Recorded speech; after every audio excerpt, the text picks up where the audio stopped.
उत्तर प्रदेश में कानून व्यवस्था और अवैध निर्माणों पर कार्रवाई को लेकर सरकार लगातार सख्त रुख अपनाए हुए है। इसी कड़ी में एक बार फिर से प्रशासन ने ये साफ संदेश दे दिया है कि नियमों से ऊपर कोई नहीं है।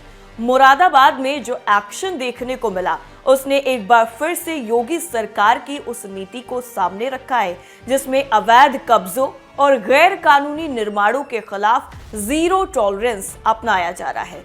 स्थानीय प्रशासन ने पूरी तैयारी के साथ मौके पर पहुंचकर कार्रवाई को अंजाम दिया। तो आपको बताते हैं कि आखिर वो कौन सा मदरसा है जिस पर योगी सरकार का बुलडोजर चला है। दरअसल हाईकोर्ट से एमडीए की तरफ से मुकदमा जीतने के बाद दिल्ली रोड पर मौजूद मंगूपुरा में जामिया अरबिया हयातुल उलूम मदरसे पर एमडीए उपाध्यक्ष अनुभव सिंह और सचिव पंकज वर्मा की मौजूदगी में बुलडोजर चलाया गया और साथ ही साथ जर्जर गेट, चार दीवारी को ढहा दिया गया। इस दौरान फोर्स भी तैनात कर दी गई। दिल्ली रोड पर 3 हेक्टेयर जमीन में ये जर्जर मदरसा बना हुआ था जिस पर बुलडोजर चला है। आपको बता दें कि बुलडोजरों ने एक एक करके मदरसे के गेट, चार दीवारी को पूरी तरीके से ढहा दिया। सालों से एमडीए और मदरसे के बीच में कोर्ट की कार्रवाई चल रही थी। एमडीए अपनी जमीन होने का दावा करता तो मदरसे की कमेटी अपनी जमीन होने का दावा कर रही थी। हाईकोर्ट की तरफ से पिछले दिनों जर्जर मदरसे की जमीन पर एमडीए के हित में फैसला दिया गया था। एमडीए उपाध्यक्ष अनुभव सिंह ने बताया कि फर्जी कागज बनवाकर मदरसा होने का दावा किया जा रहा था। हाईकोर्ट ने एमडीए के पक्ष में फैसला दिया है। बुलडोजर कार्रवाई को कमेटी ने बताया एक तरफा। वहीं आपको बता दें कि दिल्ली रोड पर मौजूद आरागची घाटा संख्या 148/49/50 पर संचालित मदरसा हयातुल उलूम को लेकर विवाद लगातार गहरा गया। मदरसा इंतजामिया के मुताबिक जमीन साल 1979 में कानूनी तरीके से बनी खरीद बिक्री के कागज के माध्यम से खरीदी गई थी और तभी से मदरसा लगातार उस जमीन पर काबिज और मालिकाना हक के साथ संचालित हो रहा था।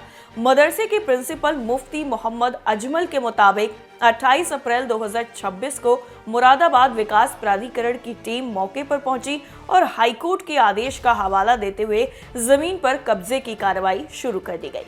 मदरसे के जिम्मेदारों ने आदेश की जांच पड़ताल और पक्ष रखने के लिए समय मांगा, लेकिन उन्हें कोई मौका नहीं दिया गया।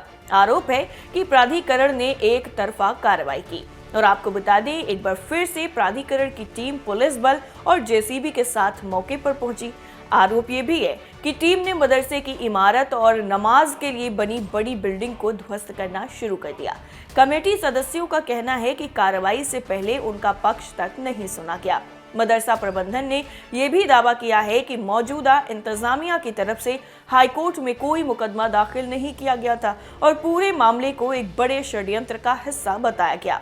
वहीं मोहल्ला पीरजादा चौक में हुई मदरसा कमेटी की बैठक में ये तय किया गया कि आगे की कानूनी लड़ाई लड़ी जाएगी। इसके लिए 3 सदस्यीय कमेटी का गठन किया गया। अध्यक्षता नायाब सदर मौलाना अयूब, संचालन मौलाना अंसार अहमद ने की।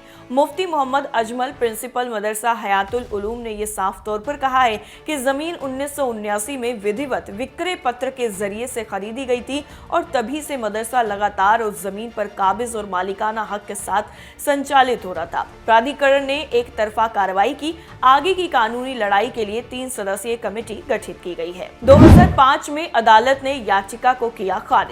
दरअसल प्रशासनिक रिकॉर्ड के मुताबिक साल 2000 में मुरादाबाद विकास प्राधिकरण को संबंधित जमीन पर कब्जा मिल चुका था।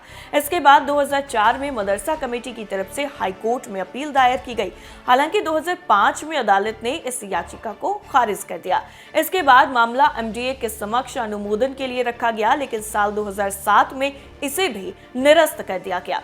इसके बाद विवाद फिर से न्यायालय पहुंचा और लंबे समय तक चले कानूनी संघर्ष के बाद हाल ही में हाईकोर्ट ने मुरादाबाद विकास प्राधिकरण के पक्ष में फैसला सुनाया। हाईकोर्ट के आदेश के पालन में मुरादाबाद विकास प्राधिकरण यानी एमडीए की टीम पुलिस प्रशासन के साथ मौके पर पहुंची और कार्रवाई शुरू की। बताया यह भी जा रहा है कि लगभग 10 एकड़ जमीन पर प्राधिकरण ने कब्जा ले लिया है और इस कार्रवाई के लिए मौके पर कुल 5 बुलडोजर लगाए गए, जिनकी मदद से अवैध निर्माण हटाया गया। पूरे क्षेत्र में सुरक्षा व्यवस्था को कड़ा कर दिया गया है ताकि किसी भी तरह की अव्यवस्था नहीं फैले। प्रशासन का कहना है कि ये कार्रवाई पूरी तरह न्यायालय के आदेशों के अनुरूप की जा रही है। वहीं स्थानीय स्तर पर इस कार्रवाई को लेकर चर्चाओं का माहौल बना हुआ है।